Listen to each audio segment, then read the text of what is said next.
কোনো প্রকার হাঙ্কি পাঙ্কি চলবে না বলে গর্জে ওঠা জামাতও পর্দার আড়ালে বিএনপির সঙ্গে সমঝোতার চেষ্টায় দৌড়ঝাঁপ করছে। দেশের প্রথম সারির গণমাধ্যম দৈনিক যুগান্তরের এক প্রতিবেদন থেকে এমনটাই জানা গেছে।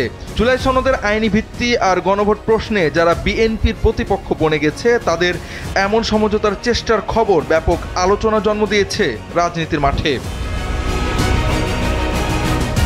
সরকার গঠন করার ব্যাপারে জামাতে ইসলামী নেতারা প্রতিনিয়ত আশাবাদ ব্যক্ত করলেও মাঠের বাস্তবতা ভিন্ন। সরকার গঠনের জন্য এককভাবে বিএনপির পাল্লা ভারী হবে, এটি এখন রাজনৈতিক বিশ্লেষকদের পূর্বাভাস।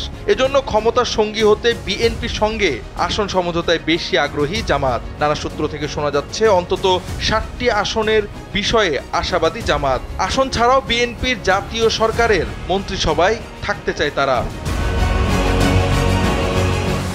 সাংগঠনিক স্বার্থসহ বহুবিধ বাস্তব কারণে জামাত আগামী সংসদ নির্বাচনে বিরোধী দলের আসনে যেতে চায় না। আওয়ামী লীগের টানা 15 বছরের মামলা হামলা ও আর্থিক প্রতিষ্ঠানের চরম ক্ষতির মুখোমুখি হয়ে সরকারি দল সম্পর্কে তিক্ত অভিজ্ঞতা অর্জন করেছে জামাত। এ কারণে অন্তত আরও 2টি টার্ম বিরোধী দলে থাকতে চায় না তারা। মাঠে জামাতের জনপ্রিয়তা আগের থেকে কিছুটা বেড়েছে। বিশেষ করে ছাত্র সংসদে শিবিরের আশা জাগানিয়া জয় জামাতের সম্ভাবনাকে বাড়িয়ে দিয়েছে।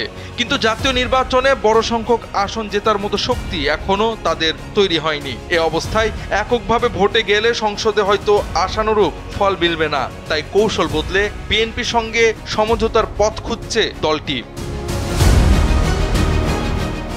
রাজনৈতিক বিশ্লেষকদের মতে বিএনপি যদি এককভাবে সরকার গঠন করে তবে জামাতের জন্য তা হবে দরজার বাইরে দাঁড়িয়ে থাকার মতো পরিস্থিতি। তাই আগে থেকেই দরজায় কড়া নাড়তে চায় তারা। প্রকাশ্যে যতই দূরত্ব থাকুক, টানেলের শেষ প্রান্তে দেখা মিলছে নিভু নিভু আলোর রেখা, যেখানে বিএনপি ও জামাত আবারও একই ঘাটে নোঙর ফেলতে পারে।